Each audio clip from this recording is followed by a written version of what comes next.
ассалому алайкум дӯстони гиромӣ. барномаи имрӯзаро бо таби болида шурӯъ мекунем. дирӯз дастаи мунтахаби тоҷикистон дар вохӯрии даври дуввуми бозиҳои интихобии ҷоми ҷаҳон 2026 дар варзишгоҳи ҷинаҳ спорт стедиуми шаҳри исломобод дастаи мунтахаби покистонро бо натиҷаи 6-1 шикаст дод ва ин натиҷаи рекордии солҳои охири дастаи мунтахаби мо мебошад. шогирдони Петер Шегерт шояд мутахассисони футболи Осиёро дар ҳайрат гузошта бошанд, зеро бозиашон хеле зебои диданӣ ва ҷолиб буд. рафти ин вохӯриро бо ҳам мебинем.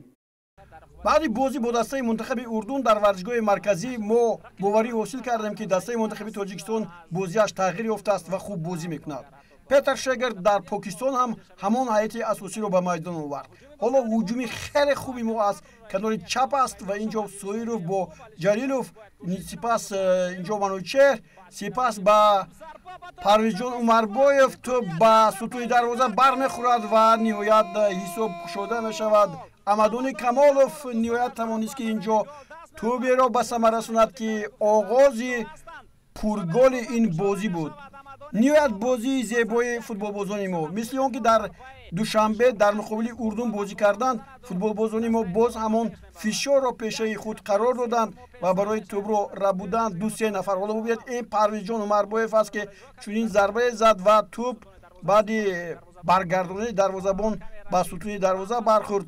аммо Амадони Камолов ҳамтон надошт ва агар дар душанбе ҳам чунин зарбаҳояш буданд, дар хотир дошта бошед, он вақт 100 гузошта шуда буд. аммо инҷо 100 нест. 2 нафар худро ба замин партофтанд муҳофизони дастаи мунтахаби Покистон, вале пеши роҳро гирифта натавонистанд. ихбол буд охирин ва ин тӯбе ки Камолов зад барои футболбозони мо боз ҳам рӯяи тозаи зам кард.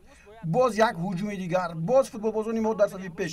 ин навбат бубинед Соиров маҷбур мекунад, ки муҳофизатгар тӯбро ба беруни майдон занад. Алишер Ҷалилов, ҳама бозигароне ки дар ҳайати дастаи мо инҷо бозӣ карданд, бо тамоми ҳастӣ, бо тамоми чустӯи чолокӣ дар инҷо худро нишон дода тавонистанд. албатта умед буд, ки мо инҷо ба пирӯзии комил ноил мешавем. ҳоло боз як гузариши дигар, боз як зарба аз масофаи дур ва Рустам Соиров аллакай дар дақиқаи 13 ҳисобро 2-0 мекунад. инҷо партофти хуби Ахтам Назаров ба Соиров дида шуд. футболбозони мо таҷлили ин ил мекунанд ва варзишгоҳ ҳам ним аз мухлисон буд, вале ба ҳар нав ним буд ё ки набуд. ин дар ҳоле буд, ки беш аз 18 000 нафар дар ҳамин бозӣ буданд ва мафтуни голҳои задаи футболбозони Тоҷикистон мешуданд. ҳоло бубинед инҷо боз як ҳолати хуби нишон додани ин лаҳза аст. чӣ гуна аз дур зарба задан хуб буд, зеро ки дар ҳамин росто мо эҳсос кардем, ки дарвозабони дастаи мунтахаби Покистон Юсуф Бут хуб бозӣ намекунад. як ҳуҷум аз ҷониби соҳибони майдон Раис Набӣ дар дақиқаи 21 дар ҳисоби бозӣ тағйирот ворид кард. инҷо ҳам ӯ аз дур зарба зад, вале дарвозабони мо каме ҳам ин зарбаро надид. пешаш муҳофизатгарон буданд. ҳоло ин шодии мухлисони дастаи мунтахаби Покистон ва онҳое ки дар ин варзишгоҳ буданд. хуб гурӯҳи калони тамошобиён аз Тоҷикистон ҳам барои дидани ин бозӣ рафта буданд. ҳоло бибинед инҷо Амирбек ба ин тӯб намерасад ва аз ҳамин ҷо зарба зада мешавад. аз 3 нафари муҳофизатгарони мо аз болои сарашон тӯб гузашт ва аз Рустам Ятимов ҳам гузашт ва тӯб вори тӯри дарвоза гардид.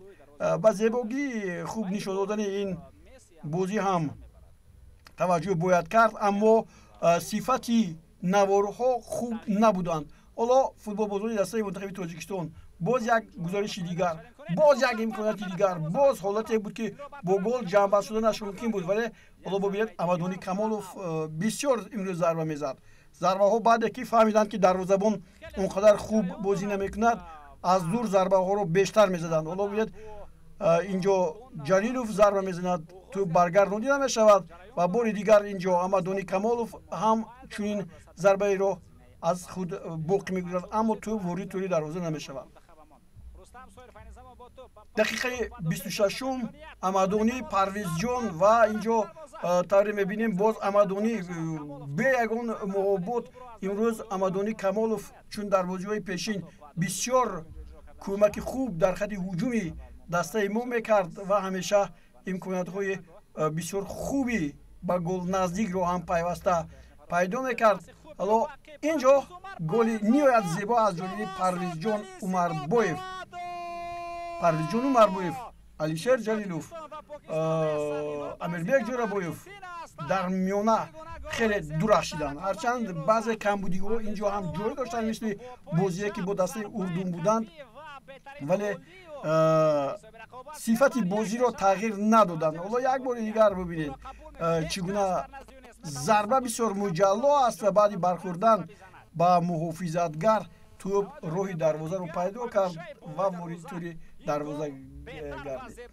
Юсуф буд дарвозабони дастаи мунтахаби Покистон. барои мо имрӯз агар гӯем ки аз маҳорати футболбозони мо дар ҳайрат буд ва тӯбро аз дарвозааш мегирифт, вале ба ҳар нав кӯмак кард ва тӯбҳоро аз дарвоза мегирифт. хуб, инҷо Покистон аст, ҷумҳурии исломии Покистон аст.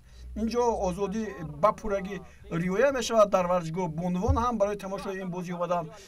инчунин мухлисони гуногун. ин яке аз корномаҳои Юсуф буд ки инҷо зарбаро баргардонид.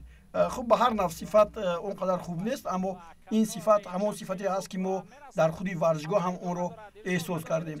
ҳоло боз як гузариши дигар ва ниҳоят эҳсони панҷшанбе ҳам аз паси дуюме ки инҷо Ҷалилов медиҳад, маҳз бо кӯмаки ӯ тӯби навбатии дастаи мунтахаби Тоҷикистонро ворид тӯри дарвоза мекунад. 4-1 қисми аввали вохӯрӣ ҳамин натиҷае буд ки мо онро дарёфтем. инҷо мухлисони футболи Тоҷикистонро мебинед. Федератсияи футбол ҳамчунин рӯзноманигорони зиёд ва ҳамчунин онҳое ки дар блогерҳоро дар назар дорам ба Покистон бурда буд, то ки тарғибу ташвиқи футбол боз ҳам боло равад. голи зебои эҳсони панҷшанбе инҷо манзури мо шумо бори дигар мегардад ва Петер Шегерт бо он нақшае ки дар ин бозӣ дошт, пай дар пай ба комёбӣ муваффақ мегардид. ҳоло баробари қисми аввал ба поён расиданаш, дар қисми дуюм дар дақиқаи 66 мо боз ба комёбӣ муваффақ мешавем. ҳоло инҷо зарбаи Камоловро мебинем ки ӯ ҳамин гуна тӯби панҷумро ба самар мерасонад. ин дубли ӯ аст. паси хуби Зоир Ҷорабоев ба ӯ имконият дод. ҳоло бошад як голи дигар аз ҷониби Шаҳром Самиев баъди он ки эҳсони панҷшанбе тӯбро ба сутуни дарвоза куфт. Шаҳром ба он расид ва голи дуюмиашро дар бозиҳои ҷоми ҷаҳон 2026 зад. дар ин рӯз дар гурӯҳи ҷи дастаи мунтахаби Урдун дар майдонаш дастаи мунтахаби Арабистони Саудиро қабул кард. натиҷаи ин вохӯрӣ ниҳоят муҳим буд. дар сурати ғалабаи саудиҳо имконияти ба бозиҳои марҳилаи сеюми ҷоми ҷаҳон ва якбора ба финали ҷоми Осиёи соли 2027 баромадани футболбозони тоҷик осонтар мешуд. футболбозони Арабистони Саудӣ ки аз 14 вохӯрӣ бо урдуниҳо ғалабаи баробар доштанд, ин навбат беҳтар буданд ва шумораи ғалабаҳои байни ҳамдигариро ба 7 адад баробар карданд. дастаи мунтахаби Урдун аллакай медонист ки дастаи мунтахаби Тоҷикистон дар сафар ба ғалабаи бузург ноил шудааст. аз ин рӯ дар ин бозӣ ғалаба кардан ҳатман барояш зарурат дошт, чунки дар майдонаш бозӣ мекунад. вале футболбозони дастаи мунтахаби Арабистони Саудӣ ин дастае ҳаст ки бисёр қобил, бисёр хуб ва дақиқаи ҳаштум аст Солеҳ Аш-Шаҳри тавонист ҳисобро боз кунад. инҷо Алҳасан тӯбро хуб ба ӯ партофт ва ҳисоби бозӣ кушода шуд. дақиқаи 30 аст. бори дигар Солеҳ Аш-Шаҳри ва инҷо голи дуюмро футболбозони дастаи мунтахаби Урдун аз дарвозаашон мегиранд ва дастаи мунтахаби Арабистони Саудӣ бартарии худро нисбати соҳибони майдон бештар мекунад. хуб, маълум аст ки дастаи мунтахаби Урдун мисли он ки дар Тоҷикистон ҳам бозӣ кард дар хати дифоъ заъф дошт, аммо Арабистони Саудӣ бо ҳисоби 4-0 Покистонро мағлуб кард дар майдонаш. онҷо борон буд ва аз ин рӯ бозие ки инҷо сурат гирифт бо натиҷаи 2-0 бо пирӯзии футболбозони Арабистони Саудӣ ба поён расид.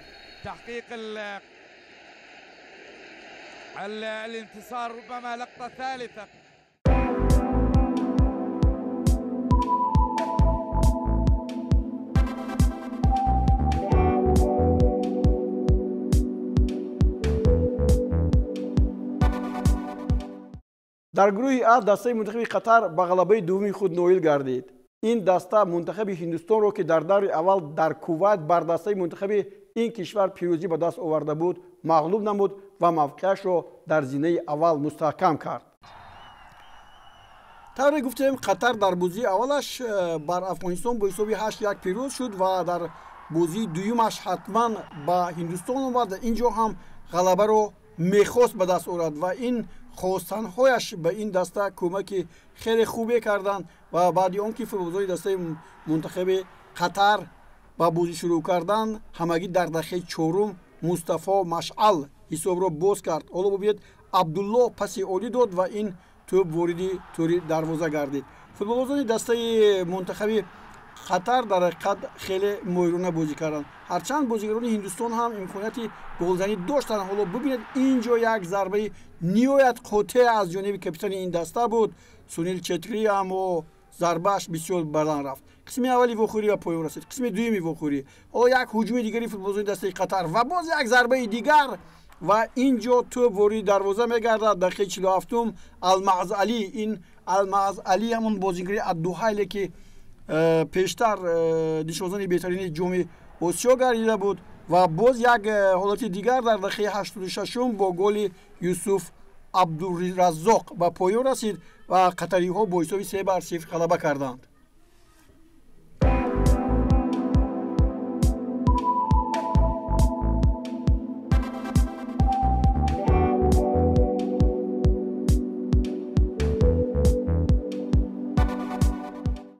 در گروه ب در دور دوم نتیجه های بزرگ به قد گرفته شدند.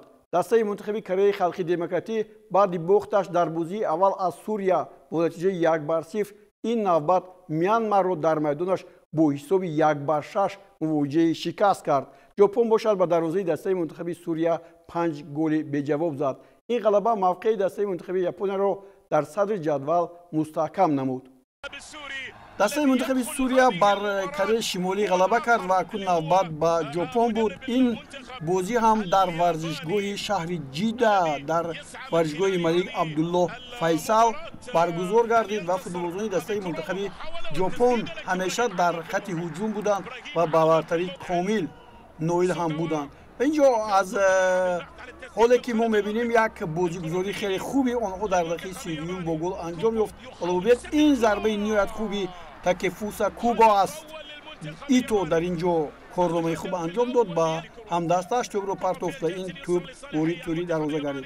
بعد 5 دقیقه آیاسه اویدا حالا اینجا ببینید با ضربه خیلی مایرانه از مسافه نزدیک باز ایتو در جایی بود که این توپ رو با همدستش پرتافت، یعنی هماغلیفی گل گردید. یک هجوم دیگر دقیقه 40 است، باز یک گل دیگر و این دوبل آیاسه اویدا است و سیمین پرتافتی که از جانب ایتو با عمل اومد. قسم دومی وخوری ضربه استانداردی است در اجرای فوتبالبازان دسته منتخب ژاپن و این گل خیلی مفتون کننده از جانب یوکیناری سوگاوارا زده شد و کوبو اینجا پرتابی خیلی خوبی رو انجام داد در وقت ضربه استانداردی و فوتبالبازان دسته منتخب ژاپن در دقیقه 82 گل پنجمش رو هم زدند.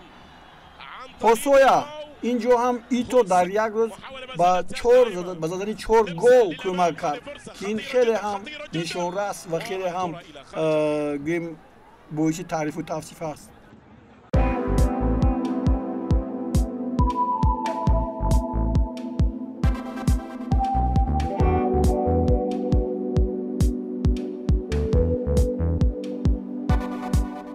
دسته‌های بهترین شرق آسیا از هم قفا نمیمونند. کره جنوبی در گروه اس رقیب اساسی خود دسته منتخب چین را در سفر ناکام کرد و با دروازه‌اش 3 توپ زد. بخوری بین دسته‌های سنگاپور و تایلند هم با غلبه میمونان جنبش شد. تایلند بعد این پیروزیش از دسته چین پیش گذشت. بازی دسته چین برای ما خیلی مهم است، زیرا ما در بازی‌های فینالی جام آسیا محض در یک گروه با این دسته هستیم و هر بازی که اینجا می‌بینیم این بازی برای نقشه و طرح بازی چین را آموختن به ما کمک می‌رساند. خوب در آغاز بازی برای دست‌های چین و کره جنوبی ضربه پنالتی در دقیقه 11 تعیین گردید.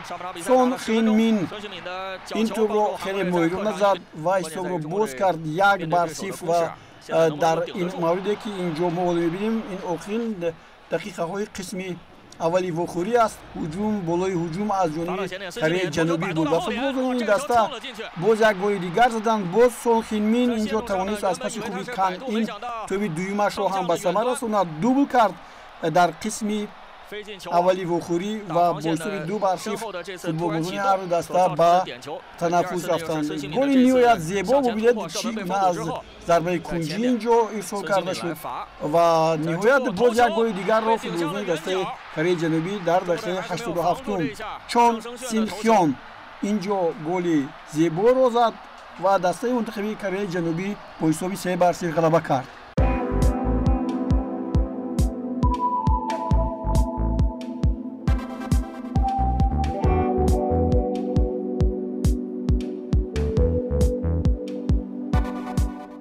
گروه دی رو در برنامه گذشته متناسباً با هم برابر اعلام کردیم. مالایزیا بعد غلبه نیوی دشوارش در دور یکم بر قرقیزستان این نوبت در سفر تایپه چین رو هم شکست داد و به صدر جدول گروه راه پیدا نمود. منتخب همسایه کشور ما قرقیزستان است با اولین غلبه خود در میدانش بر دسته عمان با حساب 1-0 سزاوار گردید. دسته منتخب قرقیزستان در مقابل عمان خیلی خوب بازی کرد. هرچند اول فوتبال‌بازان دسته قرقیزستان میتوانستند با زدن گل کامیاب شوند اما با آنها موفق نگردید. قرقیزستان در بازی گذشته گفتیم در یک بازی دراماتیکی با حساب 4-3 مغلوب شده بود و اینجا فوتبال‌بازان صاحبان میدان باید حتما به پیروزی نائل میشدند. عمان هم یکی از دسته‌های خوب و بسیار هم در فوتبال پیشرفته در آسیا است ولی قرقیزستان در دقیقه 49 در قسم دوم توانست حساب را باز کند. این عادل جان عبدالرحمانوف است که بسیار یک حالت خوب را با گل جنبست کرد و دسته منتخب قرقیزستان را به صفحه پیش برآورد. عمانی ها امکانات داشتند، امکاناتشان بیشتر بود. حالا ببینید اینجا در دقیقه 93 میتوانستند حساب را برابر کنند اما این طور نشد و در نتیجه دسته منتخب قرقیزستان هم صاحب 3 امتیاز گردید و روی خود را با بازی‌های جام جهان 2026 ادامه می‌دهد.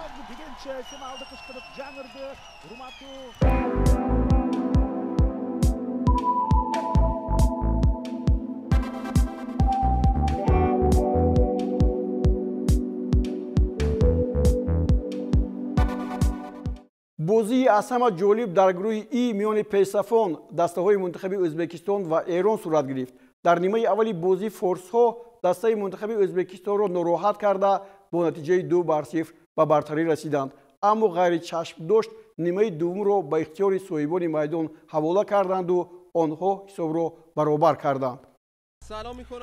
این وخوری در ورزشگاه ملی ازبکستان در شهر توشکان برگزار گردید. از آنکه صفت نوارها خیلی پست هستند و از شما معذرت می‌خواهیم اما فوتبال‌بازان دسته منتخب ایران امروز خیلی بازی زیبا نشون دادند. حالا گزارش آنها و فوتبال‌بازان این دسته آزمون بود. یک پاس‌تافت خیلی ماهرانه با رامین ریزویان و رامین ریزویان حساب را باز کرد.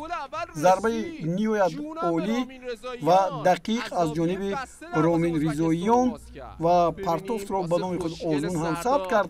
فوتبال‌بازان دسته منتخب ازبکستان این ضربه را شاید انتظار نبودند، حتی اوتکیر یوسوفوف دروازه‌بان این دسته.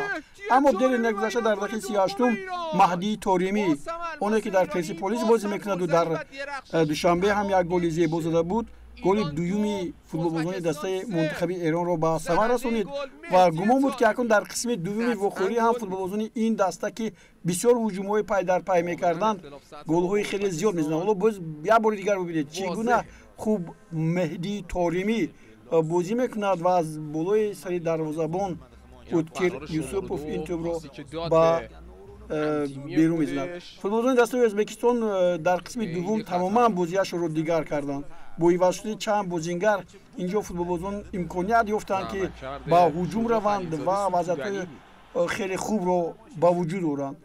الدور شامرودوف کاپیتان دسته همیشه در мавриди назари наворбардорон буд ва маҳз ӯ тавонист як тӯберо ба Остон Урунов партояд ва Остон Урунов тӯбро ворид тӯри дарвоза кард. Инҷо ҳам пеш аз хатогӣ аз ҷониби футболбозони дастаи мунтахаби Эрон рух дод ки онҳо тӯбро аз даст доданд ва ниҳоят Остон Урунов чун тағйироти ҳисоб кард, боз як ҳуҷуми футболбозони дастаи мунтахаби Ӯзбекистон дар дақиқаи 83-юм бозигири нав ба майдон омада Игор Сергеев бо як расишаш ҳамагӣ партофти Остон Уруновро ворид тӯри дарвозаи дастаи мунтахаби Эрон кард ва Сречко сармураббии дастаи мунтахаби Ӯзбекистон аз ин шод буд. Ин бозӣ бо ҳисоби 2-2 ба анҷом расид ва маҳз ин ду даста метавонанд аз ин гурӯҳ ба бозиҳои минбаъда раванд. ارسال تماشایی، ضربه تمام کننده سرگیف، پاس گل رو هم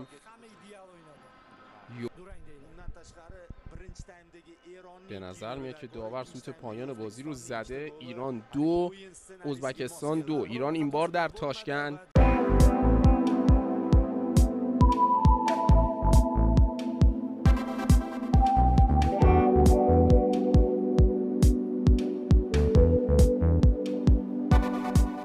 дастаи мунтахаби Ироқ дар гурӯҳи F бо дастаи аз ҳама пурқувваттарин дастаи мунтахаби Ветнам дар шаҳри Ханой рӯбарӯ шуд. Бартарии як гол футболбозони ғарби Осиёро ба пирӯзӣ расонид ва Ироқ бо 6 имтиёз садрнишин шуд. Филиппин ва Индонезия бо ҳам 1-1 мусовӣ бозиданд. ба дидани ин бозӣ 21 000 тамошобин омада буд. футболбозони дастаи Ироқ дар бозии аввалашон бо ҳисоби 5-1 Индонезияро шикаст доданд. Ветнам Филиппинро. Инҷо бошад бисёр ҳолатҳои хавфнокро маҳз футболбозони дастаи мунтахаби Ироқ, футболбозони сафедпӯше ки дар майдон ҳунарнамоӣ доранд, ба вуҷуд оварданд. ҳуҷумҳои пайдарпаи онҳо дар вақти бозӣ ба задани гол онҳоро муваффақ нагардонид. ҳоло ин қисми дуюми вохӯрӣ аст. боз футболбозони дастаи Ироқ як имконияти хеле хубро ба вуҷуд оварданд, аммо Данг Ван Лам дарвозабони дастаи мунтахаби Ветнам ҳам бисёр ҳам ҳушёр кор кард. нагузошт ки ҳамлагарон ба охирин зарбае ки тӯбро ворид тӯри дарвоза мекард ба он муваффақ шаванд. вале дақиқаи 96-уми вохӯрӣ, охири вохӯрӣ ва ин ҳуҷуме ки ҳоло мо мебинем аз ҷониби ироқиҳо бисёр ҳам хуб буд ва бо зарбаи сар Муҳаммад Алӣ ҳамон партобе ки Баеш инҷо ба ӯ фиристод ворид тӯри дарвоза кард. ҳамагӣ дар 4 ё 5 соние ки дар Тоҷикистон ҳам урдуниҳо гол задан ҳамин гуна шуд. ироқиҳо соҳиби 3 имтиёз гардиданд. 3 имтиёзе ки онҳоро боз ба сӯи бозиҳои дигар ҳидоят мекунад. في آخر المشهد الكروي لمباراة مثل هذه أن يستحق انتصارا مثل هذا ويخطف من أجله 6 نقاط.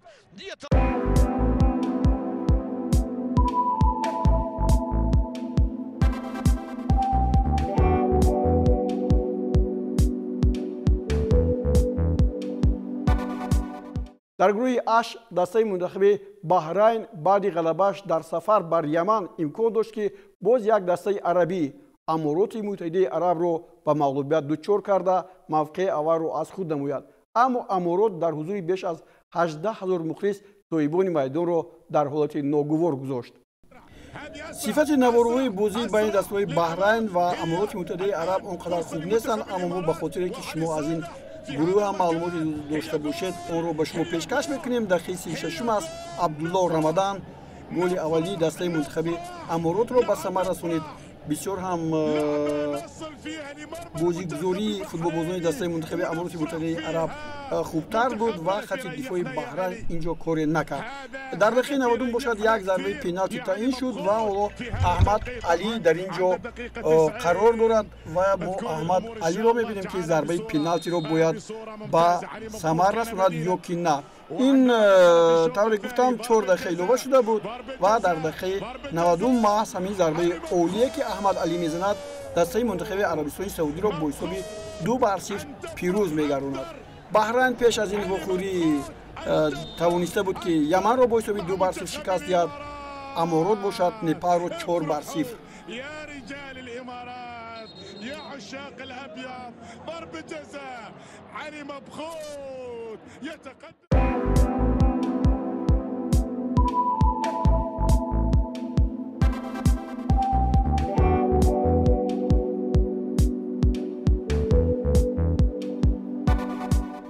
дар барномаи гузашта иброз намудем ки австралия баъди ба қитъаи осиё гузаштанаш худро ором ҳис мекунад ва ҳамеша ба ҷоми ҷаҳон меравад. агар дар даври аввал 7 гол ба дарвозаи бангладеш зад, дар даври дуввум дар варзишгоҳи байналмилалӣ ҷобир алаҳмади кувайт мунтахаби фаластинро низ мағлуб намуд.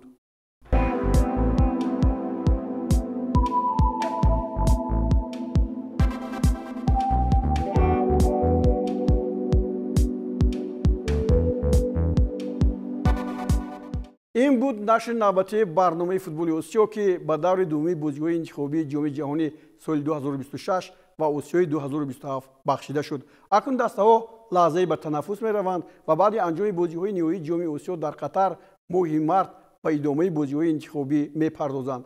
21 март дастаи мунтахаби тоҷикистон бо нерӯи тоза баъди аввалин иштирокаш дар бозиҳои финалии ҷоми осиё бо дастаи мунтахаби арабистони саудӣ дар сафар қувва хоҳад озмуд. албатта дӯстони гиромӣ, мо умед дорем ки дастаи мунтахаби тоҷикистон ба бозиҳои минбаъда рохат хоҳад гирифт. дар ин ҷо барномаи худро ба поён мерасонем. боқӣ сеҳатманду пирӯз бошед. хайр, то боздид.